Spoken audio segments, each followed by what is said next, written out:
Hello friends, welcome to my channel. मैं हूं प्रेम सागर। तो आज हम सीखेंगे माइक्रोसॉफ्ट एक्सेल में orientation, decrease indentation, increase indentation, wrap text के बारे में। तो आइए शुरू करते हैं। तो सबसे पहले हम माइक्रोसॉफ्ट एक्सेल को ओपन करेंगे। तो माइक्रोसॉफ्ट एक्सेल को हम ओपन करने के लिए सबसे पहले अपने कीबोर्ड से विंडो की के साथ आर बटन को प्रेस करते हैं। तो ये मेरा रन फाइल ओपन होता है। अब इसमें हम माइक्रोसॉफ्ट एक्सेल का रन कमांड टाइप करेंगे। तो माइक्रोसॉफ्ट एक्सेल का रन कमांड होता है एक्सेल। तो ये हमको टाइप करना पड़ेगा। तो इसमें हम टाइप करते हैं। टाइप करने के बाद ओके पे क्लिक करेंगे या कीबोर्ड से इंटर की प्रेस करेंगे। तो दोनों ही कंडीशन में मेरा माइक्रोसॉफ्ट एक्सेल जो है ओपन हो जाता है। तो जैसा कि देख सकते हैं, ये हम जैसे ओके किए तो ये मेरा माइक्रोसॉफ्ट एक्सेल जो है ओपन हो चुका है। माइक्रोसॉफ्ट एक्सेल को ओपन करने के लिए अगर आपको रन कमांड याद नहीं है तो आप फिर माइक्रोसॉफ्ट एक्सेल को कैसे ओपन कर सकते हैं। तो माइक्रोसॉफ्ट एक्सेल को ओपन करने के लिए दूसरा तरीका है। तो उसके लिए पहले इसको हम क्लोज कर लेते हैं। उसके बाद यहाँ फिर विंडो स्टार्ट पे क्लिक करेंगे। उसके बाद यहाँ से आएंगे हम माइक्रोसॉफ्ट ऑफिस में। तो यह है मेरा माइक्रोसॉफ्ट ऑफिस, इसमें क्लिक करेंगे। उसके बाद यहाँ से आएंगे हम माइक्रोसॉफ्ट ऑफिस एक्सेल 2007, यहाँ हम क्लिक करेंगे। तो यहाँ से भी हम माइक्रोसॉफ्ट एक्सेल को ओपन कर सकते हैं। तो आइए माइक्रोसॉफ्ट एक्सेल में आज सीखते हैं orientation, decrease indentation, increase indentation, wrap text के बारे में। तो सबसे पहले हम जानते हैं ओरिएंटेशन क्या है। ओरिएंटेशन का मतलब है कि अगर हम किसी टेक्स्ट को लिखते हैं माइक्रोसॉफ्ट एक्सेल में, उसका जो है डायरेक्शन चेंज करना हो, या वो वर्टिकल में हो या हॉरिजेंटल में हो, उस टेक्स्ट को हम ओरिएंटेशन में उसका डायरेक्शन को चेंज कर सकते हैं। जूम करने के बाद यहाँ कुछ हम टेक्स्ट लिखते हैं। ये टेक्स्ट हम लिख चुके हैं। लिखने के बाद इसका जो है हम ओरिएंटेशन में इसका डायरेक्शन को चेंज करेंगे। तो ये टेक्स्ट को हम सिलेक्ट किए। उसके बाद यहाँ से ओरिएंटेशन में क्लिक करेंगे। ओरिएंटेशन में क्लिक करने के बाद यहाँ से एंगल काउंटर क्लॉकवाइज है, इस पर क्लिक करेंगे। तो ये देख सकते हैं ये टेक्स्ट कुछ इस तरह से इसका डायरेक्शन चेंज है। उसके बाद ये डायरेक्शन में नहीं, अगर हमें इसका डायरेक्शन और भी चेंज करने हैं तो फिर इसको सिलेक्ट रहने देंगे। फिर ओरिएंटेशन में आएंगे, फिर एंगल क्लॉकवाइज इसमें क्लिक करेंगे। तो ये देख सकते हैं ये एंगल क्लॉकवाइज में जो है ये टेक्स्ट रोटेट हो चुका है। उसके बाद फिर अगर डायरेक्शन चेंज करना है तो वर्टिकल टेक्स्ट कर सकते हैं। यहाँ से वर्टिकल टेक्स्ट में क्लिक करेंगे तो ये वर्टिकल ऊपर से नीचे एक एक टेक्स्ट जो है आपका। उसके बाद यहाँ देख सकते हैं ये जो है सेलेक्ट है, फिर इसका डायरेक्शन चेंज करना है, फिर यहाँ क्लिक करेंगे। उसके बाद यहाँ से फिर रोटेट टेक्स्ट अप, तो यहाँ से रोटेट टेक्स्ट अप पे क्लिक कर देंगे। तो यहाँ से ये जो है आपका इसी तरह से फिर रोटेट टेक्स्ट डाउन पे क्लिक करेंगे तो ये टेक्स्ट जो है ऊपर से नीचे की ओर डाउन हो रहा है। उसके बाद है फॉर्मेट सेल अलाइनमेंट।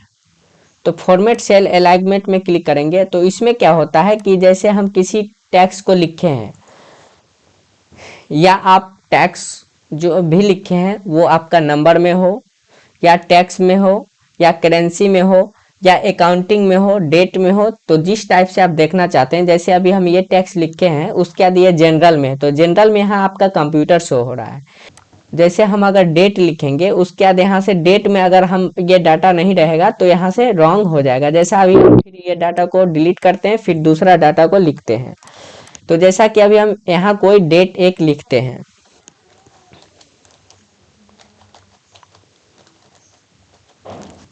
तो ये डेट को हम लिख चुके हैं। उसके बाद इसको सेलेक्ट करेंगे। उसके बाद यहाँ से ओरिएंटेशन में आएंगे, फिर फॉर्मेट सेल अलाइनमेंट में आएंगे। उसके बाद यहाँ से ये जनरल है, ये नंबर में है।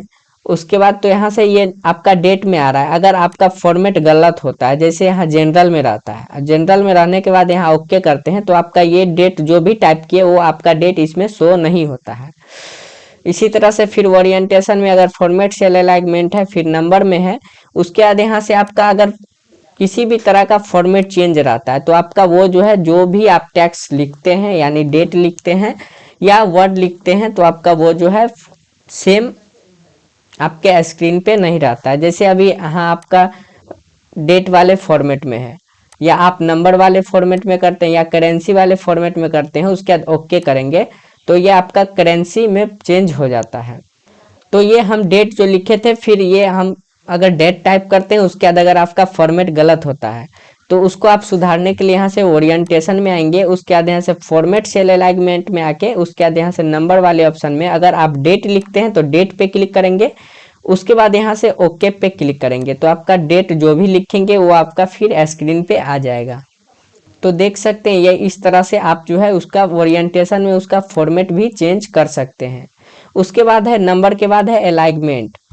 तो अलाइनमेंट में जनरल में है, यहाँ हॉरिजॉन्टल में आपका जो है लेफ्ट इंडेंटेशन लगाना चाहते हैं या सेंटर में करना चाहते हैं, या वर्टिकल में जो है आपका बॉटम में करना चाहते हैं या सेंटर या टॉप में, तो आप यहाँ से एडजस्ट करके उसके बाद ओके करेंगे तो आपका वो जो है टेक्स्ट यहाँ से चेंज हो जाता है। तो यहाँ से दो तरह से चेंज कर सकते हैं, जैसे आपको यहाँ टॉप अलाइन, उसके बाद यहाँ से अलाइन टेक्स्ट लेफ्ट यहाँ से भी कर सकते हैं, या आप फॉर्मेट सेल अलाइनमेंट में ही यहाँ से अलाइनमेंट डायरेक्ट लगा के आप इसको कर सकते हैं। उसके बाद है फ़ॉन्ट। तो फ़ॉन्ट से इसका जो है यहाँ फ़ॉन्ट चेंज कर सकते हैं, उसके बाद उसमें बोल्ड करना चाहते हैं, इटैलिक करना चाहते हैं, या आप फ़ॉन्ट का साइज को बढ़ाना चाहते हैं तो यहाँ से आप फ़ॉन्ट का साइज को भी बढ़ा सकते हैं। तो इसमें हम किसी भी तरह का टेक्स्ट लिखेंगे उसके बाद ही चेंज कर सकते हैं। जैसे हम किसी नंबर को लिखेंगे तो उसमें जो है हम इसमें फॉर्मेट चेंज नहीं कर सकते हैं, अगर नंबर में फॉर्मेट चेंज करेंगे तो वो जो है मेरा गलत हो जाता है। उसके बाद यहाँ से बॉर्डर में कर सकते हैं, जैसे अगर किसी भी फॉर्मेट में हमें बॉर्डर लगाना है तो यहाँ से हम बॉर्डर लगा सकते हैं। उसके बाद है ये फिल, यानी जो टेक्स्ट में हमें कलर चेंज करना है तो यहाँ से कलर चेंज कर सकते हैं।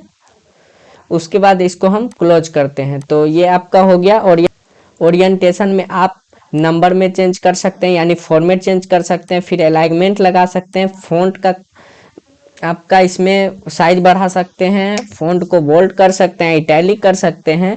उसके बाद यहाँ से फ़ॉन्ट का जो है टेक्स्ट स्टाइल चेंज कर सकते हैं, फिर बॉर्डर अगर लगाना हो तो बॉर्डर भी लगा सकते हैं फॉर्मेट सेल्स के अंदर। फिर कलर फिल करना है तो यहाँ से फिल में कलर भी फिल कर सकते हैं। उसके बाद आते हैं यहाँ से डिक्रीज इंडेंटेशन। तो डिक्रीज इंडेंटेशन का कीबोर्ड से शॉर्टकट की होता है control plus alt plus shift plus tab button. तो अगर किसी टेक्स्ट को लिख रखें उसके बाद डिक्रीज में करना हो, यानी डिक्रीज इंडेंटेशन का मतलब है कि आपको खिसकाना हो यानी डिक्रीज करना हो, तो यहाँ से डिक्रीज इंडेंटेशन करेंगे। तो यहाँ से हम किसी टेक्स्ट को लिखते हैं, तो ये टेक्स्ट को लिखें, उसके बाद इसमें हम डिक्रीज करेंगे तो ये अभी डिक्रीज नहीं होगा, ये जो है आपका डिक्रीज इंडेंटेशन नहीं होगा, क्योंकि हम जिस जगह पे लिखे हैं उससे हम इंक्रीज कर सकते हैं लेकिन डिक्रीज नहीं होगा। तो इंक्रीज इंडेंटेशन का भी शॉर्टकट की होता है control plus alt plus tab. तो यहाँ हम क्लिक करते हैं तो यहाँ देख सकते हैं ये टेक्स्ट जो है मेरा यानी आगे की ओर बढ़ रहा है। उसके बाद इसको डिक्रीज करेंगे तो यहाँ से डिक्रीज पे क्लिक करेंगे तो ये मेरा टेक्स्ट जो है पीछे आता है। तो इसका काम है किसी टेक्स्ट को आगे बढ़ाने के लिए। उसके बाद अगर उस टेक्स्ट को पीछे करना है तो यहाँ से फिर डिक्रीज इंडेंटेशन पे क्लिक करेंगे तो यहाँ से ये टेक्स्ट जो है पीछे की ओर आता है। उसके बाद है ब्रेव टेक्स्ट। तो ब्रेव टेक्स्ट का क्या यूज होता है, जैसे ब्रेव टेक्स्ट का मतलब है कि अगर ये बड़ा वर्ड हो, यानी जैसे ये एक सेल के अंदर एडजस्ट नहीं होता है तो एक सेल के अंदर फिट करने के लिए हम इसमें ब्रेव टेक्स्ट का यूज करते हैं। जैसे ये सेल को हम साइज को हम छोटा कर दिए तो ये सेल जो है आपका देख सकते हैं ये सेल का लाइन यहाँ भी आ रहा है और ये आपका एडजस्ट नहीं हो रहा है, यानी PRE इसमें आ रहा है, उसके बाद M जो है दूसरे सेल में आ रहा है। तो यानी इसे पूरे टेक्स्ट को एक सेल के अंदर फिट करने के लिए हम ब्रेव टेक्स्ट का यूज करते हैं। तो जैसा कि देख सकते हैं ये सेल सेलेक्ट है, सेलेक्ट करें, उसके बाद यहाँ से ब्रेव टेक्स्ट पे क्लिक करेंगे तो ये देख सकते हैं ये किसी भी बड़ा से बड़ा टेक्स्ट को अगर एक सेल के अंदर लिखते हैं तो आपका वो टेक्स्ट नीचे की और आपका एक ही सेल के अंदर एडजस्ट हो जाता है। तो उसके लिए हम ब्रेव टेक्स्ट का यूज करते हैं।